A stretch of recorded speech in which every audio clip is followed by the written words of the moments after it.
Merci beaucoup d'être venu, tout le monde. Ça me fait plaisir d'être ici à Vancouver.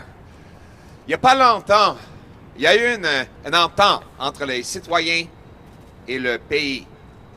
C'était compris que tout le monde qui travaillait fort pouvait avoir une maison. En fait, au Canada, les maisons n'étaient pas chères, et avec raison. On a beaucoup de terrain. En fait, on a beaucoup plus de terrain de tous les autres pays du G7. Mais après 8 ans de Justin Trudeau, le loyer moyen a doublé d'environ 900 $ à plus de 2000 $ à travers les 10 villes les plus grandes au pays. Les paiements mensuels moyens des Canadiens a plus de doublé ici au Canada après 8 ans de Justin Trudeau. Et les paiements nécessaires, au début, ont doublé à travers le pays et triplé ici à Vancouver après 8 ans de Justin Trudeau. Justin Trudeau a rendu la crise beaucoup plus pire. Pourquoi? Il a augmenté les taux d'intérêt avec les déficits inflationnistes. Oui, c'est vrai que la Banque du Canada est responsable pour choisir des taux d'intérêt, mais les déficits inflationnistes de Justin Trudeau augmentent les taux d'intérêt et ainsi des paiements hypothécaires nécessaires pour avoir une maison.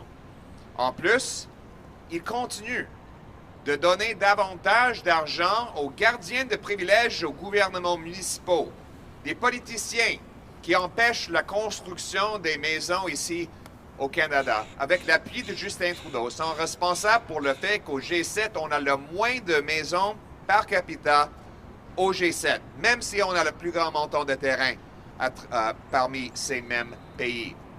Moins de maisons veut dire plus des prix et plus cher pour nos jeunes. Et maintenant, 9 sur 10 jeunes Canadiens croient qu'ils ne vont jamais pouvoir acheter leur propre maison. En plus, ce n'est pas un problème mondial, c'est un problème unique au Canada. Les maisons ici au Canada sont plus chères qu'aux États-Unis, même si les Américains ont moins de terrain et 10 fois plus de personnes. On a Vancouver est le 3e et Toronto est le 10e marché immobilier les plus chers au monde. Pire que New York, pire que Singapour, pire que d'autres pays, d'autres villes avec plus de personnes, plus d'argent et moins de terrain. Il nous faut ramener les maisons chez nous. Ramener le gros bon sens chez nous en incitant la construction de maisons. Donc, aujourd'hui, j'annonce qu'un gouvernement Poilievre va inciter nos gouvernements locaux d'accélérer la construction de maisons. On va le faire en donnant davantage d'argent de l'infrastructure aux villes qui accélèrent la construction et en retirant l'argent avec des pénalités pour des villes qui empêchent la construction. On va lier les dollars de l'infrastructure que reçoivent des villes au nombre de maisons qui sont complétées. On va obliger que chaque station de transport en commun financée par le gouvernement fédéral ait des appartements et des condos liés et alentours pour que nos jeunes et nos aînés puissent vivre là-bas sans avoir une voiture. Et on va vendre 15% de nos 37 000 édifices du gouvernement fédéral qui sont souvent vides et qu'on peut utiliser pour convertir en maisons. On va inciter la construction des millions et des millions de maisons à travers notre pays en enlevant les gardiens de privilèges aux hôtels de ville comme ici à Vancouver. Ici à Vancouver, le coût du gouvernement dans chaque maison, c'est plus de 600 000 $. Ça augmente le coût pour les gens et ça empêche l'opportunité de vivre dans leur propre maison ou de quitter la maison de leurs parents. Assez, c'est assez. Ramenons le gros bon sens chez nous. Bâtissons davantage de maisons pour que nos jeunes puissent lancer leur vie, commencer une famille et réussir dans leurs efforts. On devrait être un pays qui récompense ceux qui travaillent fort. C'est le but du gouvernement Poilievre, un Canada pour tout le monde qui travaille fort, un pays qui fonctionne pour ceux et celles qui travaillent fort. Merci beaucoup d'être venu. Now in English. We had a deal. We had a deal in Canada. You work hard, you get a house. It's obvious. Housing should be cheap in Canada. Why?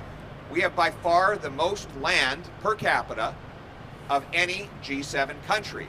We have land, labor, and lumber. In fact, housing was always cheap in Canada until Justin Trudeau came along. Consider these facts, these hard, painful, but inescapable facts about 8 years of Justin Trudeau.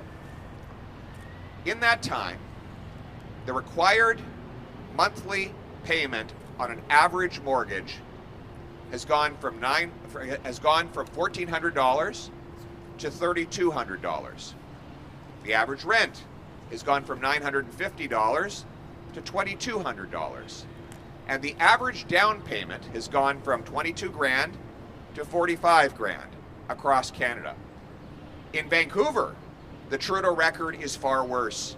In his 8 years in power, the required down payment to own the average house has gone from about $60,000 to over $220,000. This is 8 years of Trudeau, in which he has doubled the cost of housing. He's done this with inflationary deficits that have forced the Bank of Canada to raise interest rates on mortgages.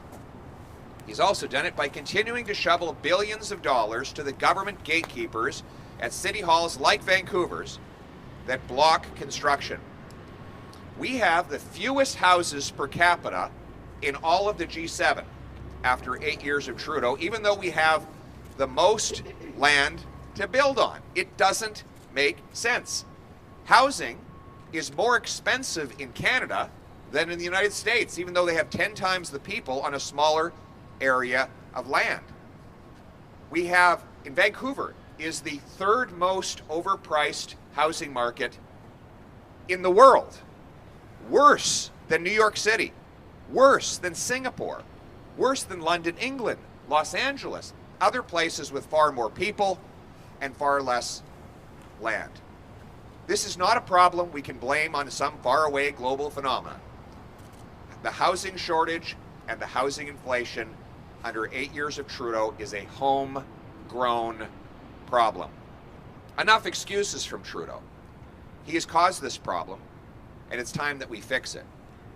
We know the problem is that we don't have enough houses, and that drives up the cost. Vancouver City Hall, which keeps getting hundreds and hundreds of millions of dollars of handouts from the Trudeau government, is standing in the way of our young people owning homes. $644,000 of the cost of the average house or apartment in Vancouver is the direct result of government gatekeepers at City Hall imposing permit delays, red tape, taxes, and development charges. All of that is passed on to the end buyer. It's great for the wealthy. Their home values get inflated. But it's terrible for our working class youth, our immigrants, and other outsiders that are shut out of the dream of home ownership. It's a massive transfer of wealth from the have-nots to the have-yachts. Enough of the gatekeeping. It's time to bring homes that people can afford. This should be a country that works for the people who work. If you have a job, you put in a hard day's work, you should be able to afford to buy a house and start a family. And when Pierre Poilievre is Prime Minister, we will bring home that opportunity for every single person. And here is how we're going to do it. Here's the deal.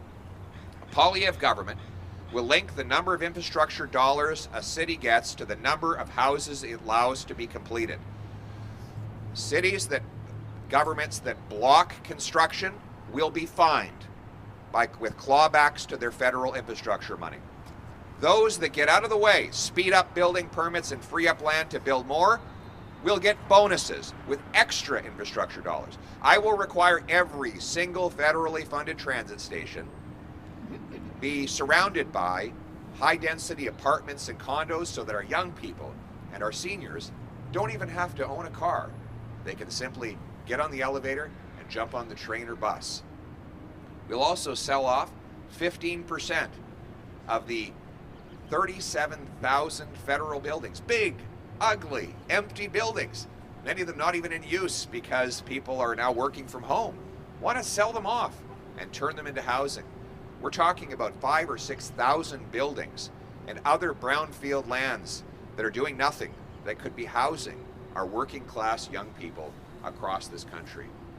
We need to build millions of homes in order to bring homes that our young people, our working class, and our brilliant immigrants can afford to live in.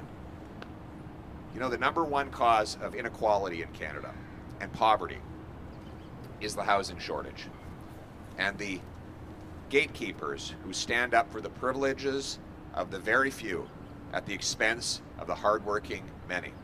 After 8 years of Justin Trudeau, everything feels broken, with crime raging out of control in places like Vancouver, people dropping dead of drug overdoses as heroin and other drugs are flooding our streets. Everything feels broken, but most of all, the deal is broken. The deal that if you work hard, you get a house. Well, we're going to bring back that deal. And we're going to bring homes that Canadians can afford. It's the common sense of the common people united for our common home, Canada. Your home, my home, our home. Let's bring it home. Thank you. We will take questions from the floor.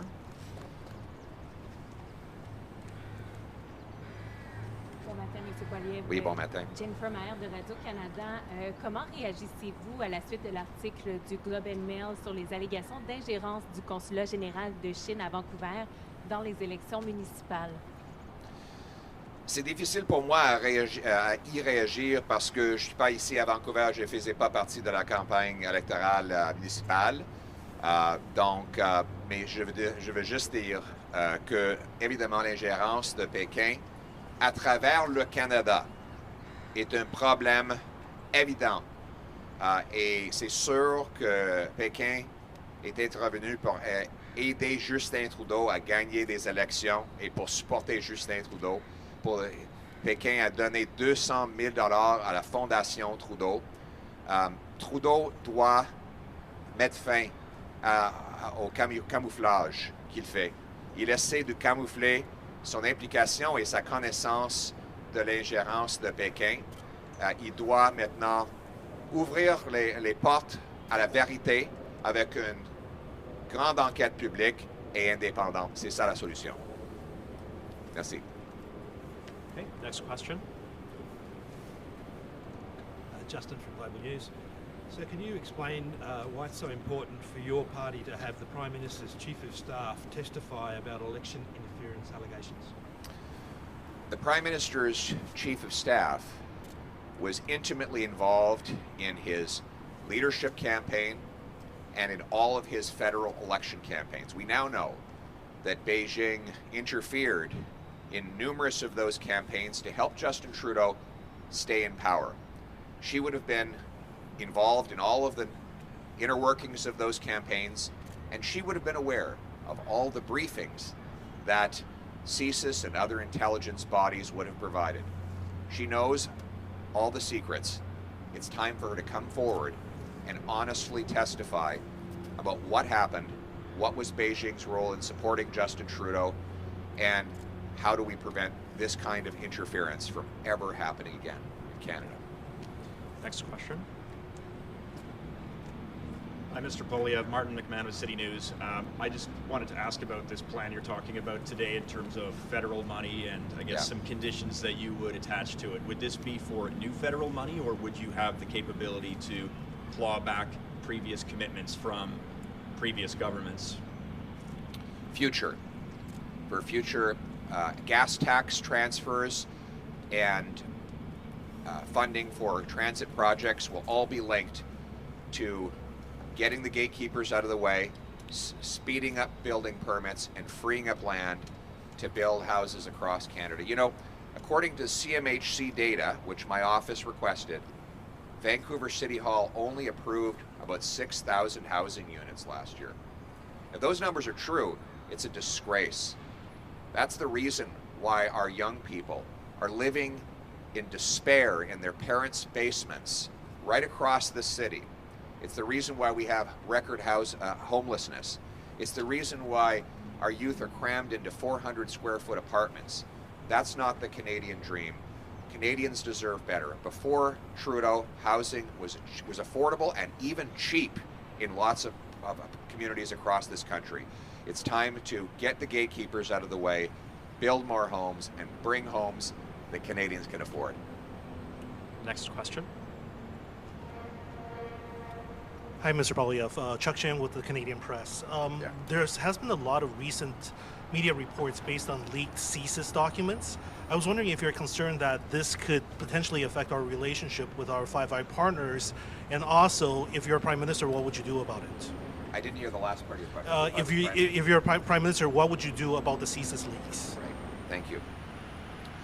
Well, first of all, it is clear that Justin Trudeau has lost the confidence of our intelligence community, and there's an open revolt against the Prime Minister. I think our intelligence community is very worried about what the Prime Minister is covering up and keeping secret. He's putting his own partisan interests ahead of our national interests. As for our Five Eyes, Trudeau's already ruined our relationship with the Five Eyes. They no longer trust our government. They've cut Trudeau out of key discussions like the Quad and the other alliances that they're building to protect their national security and interests. Our allies don't trust Justin Trudeau. They see him as weak. They see him as incapable of defending international security. And increasingly, Canada is isolated from its allies because Trudeau has failed to act in our national interest and in the interest of the security of our allies. Thank you. This will be the last question. Thank you. Hi, bonjour. Je vais vous demander une réponse en français et en anglais à cette question. Trudeau vous accuse de jouer le jeu de ceux qui veulent semer le chaos dans notre processus démocratique. Est-ce que vous ne craignez pas de miner encore davantage la confiance du public envers la démocratie en attaquant David Johnston? Et la réponse, s'il vous plaît, en français and in English. Thank you. C'est Justin Trudeau qui a semé le chaos dans notre démocratie. Il est au courant de l'ingérence de Pékin dans nos élections depuis au moins 2017. Des documents et des briefages lui ont été fournis depuis 6 ans, indiquant qu'un gouvernement autoritaire étranger était en train de se mêler dans nos affaires et nos élections. Il n'a littéralement rien fait. Il a gardé secret et maintenant, il empêche les Canadiens de savoir la vérité en retardant et en empêchant une enquête publique. S'il veut vraiment rebâtir la confiance qu'il a détruite dans notre système électoral, il devrait déclencher dès aujourd'hui une enquête publique pour que les Canadiens puissent connaître tous les détails et la vérité. Et c'est aussi lui qui a décidé de nommer un membre de la Fondation Trudeau, un organisme qui a été financé par Pékin, pour faire ce travail de rapporteur. Donc, c'est Justin Trudeau qui nuit à la processus et à la réputation des Canadiens. Donc, c'est lui qui devrait prendre la responsabilité pour ses propres décisions et pour les conséquences. In English, it's Justin Trudeau that is hurting Canadians' faith in our democracy by covering up the interference by the communist Chinese government in our elections. He's known about it since at least 2017, 6 years ago, when he began getting detailed briefings of this interference. He covered it up. He did absolutely nothing to protect our Chinese community against intimidation and our elections against foreign manipulation. Still, he covers it up, fighting against an open public inquiry. We really have to wonder, what is it that he has to hide? And it is Justin Trudeau that has put Mr. Johnson in this terrible situation by naming a member of the China-financed Trudeau Foundation to perform this role of looking into Beijing's interference in our election campaigns. That was Justin Trudeau's error in judgment. And all of this points to him covering up the truth because he's afraid that Canadians will find out how he failed to stand up for our interests and instead stood up for his own. Thank you.